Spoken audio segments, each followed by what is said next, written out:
Dans cette vidéo, on va vous montrer en compagnie de notre directeur opérationnel Franck Mercier comment estimer le potentiel d'un bien immobilier. On se retrouve dans une longère de 8 duplex. Alors, avant, c'était des écuries, donc ça ressemblait littéralement à rien du tout. Et l'objectif, c'est de pouvoir bénéficier de l'expertise de Franck pour comprendre comment, et donc sur le terrain, on analyse, on définit le potentiel d'un bien. Toi, Franck, tu as fait des centaines de projets immobiliers pour nos clients RGI, que ce soit via l'accompagnement ou via le clé en main. Ce projet-là, c'est toi qui l'as géré. Oui.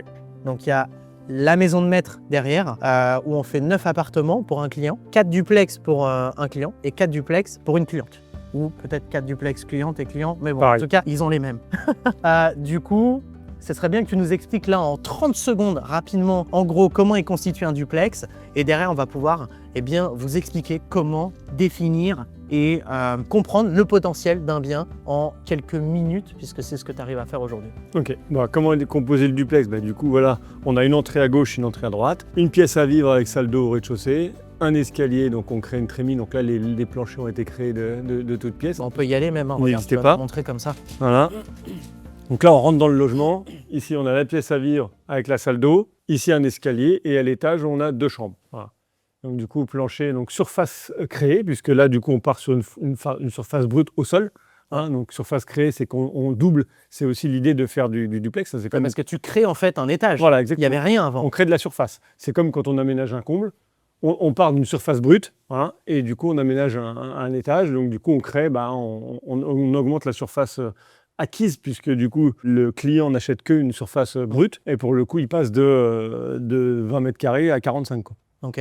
Et donc, toi, du coup, tu trouves ce bien-là, tu le visites. Mm. Comment tu arrives à voir le potentiel? Parce que quand tu arrives dans des écuries, c'est très compliqué du coup. Déjà, j'imagine que si tu vas le visiter, c'est que tu as vu du potentiel au niveau des chiffres. Donc, tu n'y as pas été comme ça au hasard. Tu n'es pas tombé ici au hasard. Comment tu arrives à dénicher le potentiel déjà, ne serait-ce que sur l'annonce ou quand tu as un agent immobilier qui t'appelle de ton réseau, bien off-market ou autre? Et derrière, comment tu arrives à estimer le potentiel du bien lors de la visite? Alors, donc du coup, pendant la visite, ce qu'on regarde, c'est tous les volumes. C'est ce que je disais. Voilà. Donc, on a une surface brute. On se dit, qu'est-ce qu'on peut faire comme volume? Donc, nous, on prend nos dimensions.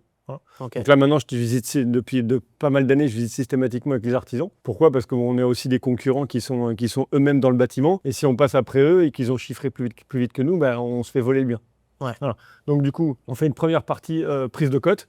On se dit voilà, dans ce bien-là, qu'est-ce qu'on peut faire comme logement? C'est la base. Derrière, on a le prix d'achat. Soit on le négocie, soit on se dit l'affaire est belle avec notre enveloppe travaux. On fait la proposition. Sécurise, ouais. Parce que ça, c'est important, c'est que, en gros, toi, du coup, tu visites, tu as l'artisan qui te fait un chiffrage, mais on va aussi parler de la façon de chiffrer rapidement, parce que tu as des ratios, en fait, exactement, en tête intemporels, enfin, c'est toujours les mêmes. Tu as ton enveloppe globale travaux, tu sais tes surfaces. Donc, de tes surfaces, avec des annonces tests ou autres, tu connais la valeur locative de chaque appartement. Plus l'appui des agents immobiliers locaux. Ouais, c'est ça. Et derrière, du coup, tu arrives à définir, en fait, le dernier point, c'est combien il reste pour l'achat du bien. Exactement. Et c'est à ce moment-là que tu te dis, par exemple, je sais pas, c'est 150 000 € max, tu vas faire une offre à 135. Exactement. Parce que tu sais que la contre-offre, s'il était à 180, il sera peut-être à 150, tu arrives à ton prix cible. Oui. Mais c'est vraiment de zéro coup de cœur. Du coup, c'est ça, mais c'est comme ça qu'on fait de l'argent. Que sur du factuel.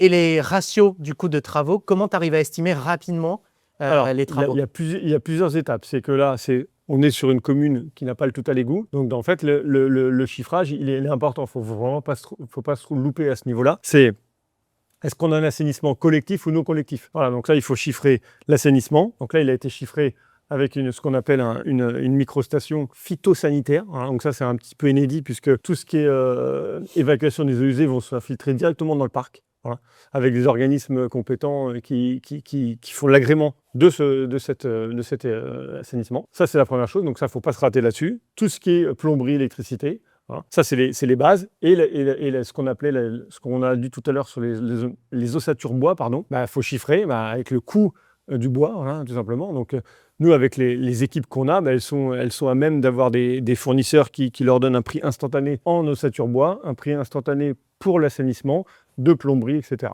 Ok. Et sinon, pour quelqu'un qui, par exemple, visiterait un appart beaucoup moins complexe, il y a des ratios. Oui, mètres on a des carrés. ratios, effectivement. Alors, pas trop sur ce type de projet, c'est vrai Non. que c'est un peu plus complexe. Parce que bon, nous notre ADN, c'est vraiment de faire du tout, de 100%, quoi. Mais en gros, si quelqu'un voulait rénover juste un appartement, comme on peut avoir au centre-ville, voilà, récemment. Donc en fait, bon, on a des ratios, et soit on refait toute l'électricité à neuf, soit on refait toute la plomberie à neuf. Mais bon, ça c'est un peu, comme je disais, c'est dans notre ADN, c'est qu'on refait tout. Comme ça, c'est là où on gagne de l'argent. Parce que le coût des travaux au mètre carré, de toute façon, sera beaucoup plus important qu'un bien rénové.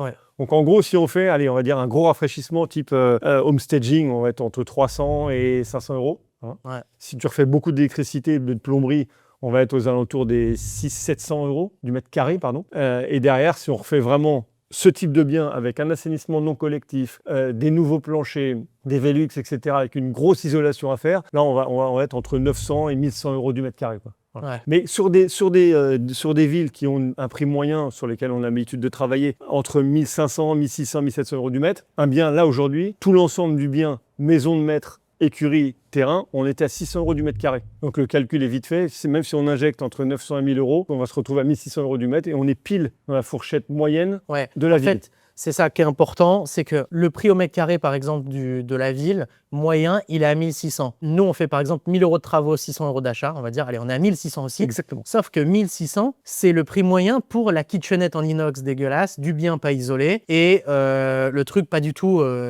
rénové. Et en fait, si tu vas, par exemple, même tu creuses sur Meilleurs Agents, par exemple, tu vas voir que tu es plutôt entre 1200 et 2300. Et donc, nous, on va plutôt se situer sur entre 2000 et 2300. Et c'est là qu'on fait sa plus-value. Exactement. Ok, donc ça, c'est top. Ensuite, du coup, pour la découpe, architecte sur cette opération-là. Voilà, bureau d'études, il prend ses plans, il fait les volumes. Donc, qu'est-ce qu'il peut faire dans les étages supérieurs? Parce qu'évidemment, quand on est sous une charpente, sous rampant, on est soumis à la Carrez. Donc, avoir des pièces qui font au minimum 9 mètres carrés. Voilà, tout en sachant qu'on n'est pas en copropriété. La Carrez ne fonctionne pas, entre guillemets. Ouais. Voilà, c'est une pleine propriété, il n'y a pas de Carrez à avoir puisqu'on n'est pas en copropriété. Mais on se doit quand même de fournir des pièces qui font minimum 9 mètres carrés. Une chambre de 9 mètres carrés minimum. Voilà, pour rester vraiment dans les normes de confort de l'habitation. Ouais. Et donc du coup, le bureau d'études, il définit quoi? L'ouverture au niveau des Velux, la découpe de chaque appartement, là où tu mets l'escalier. C'est ça. Est-ce que tu peux nous en dire un peu plus? La structure globale, en fait. Le bureau d'études, il fait tous les métrés, qu'est-ce qu'on peut faire, combien de Velux on peut mettre, la trémie pour l'escalier, et il fait aussi le bureau d'études fait aussi les plans d'exécution. D'ailleurs, c'est ça, non? Je pense. C'est ça, exactement. Plan d'exécution du bureau d'études. Voilà. Ça tourne un Donc peu. là, les différents corps de métier, que ce soit plombier, électricien, bon là en l'occurrence, ce sont que des deux corps de métier qui viennent d'intervenir. Hein. Plombier, électricien, et ben derrière, sur le plan d'exécution, on aura le carreleur, le plaquiste, etc. Effectivement, il te dit où mettre toutes tes prises de courant, où mettre, c'est vraiment... Tout ça, c'est normalisé. Ouais, ok. Bon, bah ça, c'est top. Ok, les plans de repérage, schéma de principe. Ok, bon, bah ça, c'est super. Donc, du coup, le plan dans chaque appartement, pour qu'en gros, quand les équipes viennent bosser là, bah, elles puissent avoir un maximum... Ça se passe en mode je fais ce que je veux. Ouais, voilà, c'est ça. Donc, l'importance de vraiment cadrer. Ok. Et du coup, à chaque fois, testing pour avoir la valeur locative aussi. Exactement. Et c'est cette valeur locative qui, par rapport à ton objectif de rentabilité, définit tous les autres coûts. Ouais. Et un point important, et je pense que c'est vraiment... bon, après, ça fait des années que tu fais ça et tu l'as fait sur des centaines de projets, du coup, pour nos clients aujourd'hui. Mais dès que ça passe pas, en fait, en termes de chiffres, toi, tu n'es pas du tout émotionnel. Et tout de suite, tu dis, bah non, bah en fait, on n'achète pas, quoi. Next. Nos clients, ce qu'ils recherchent, c'est leur ligne comptable. On a un contrat avec nous. Ils veulent faire de la rentabilité. S'il n'y a pas de fleurs au balcon, comme je dis souvent, on passe. Voilà. Ouais.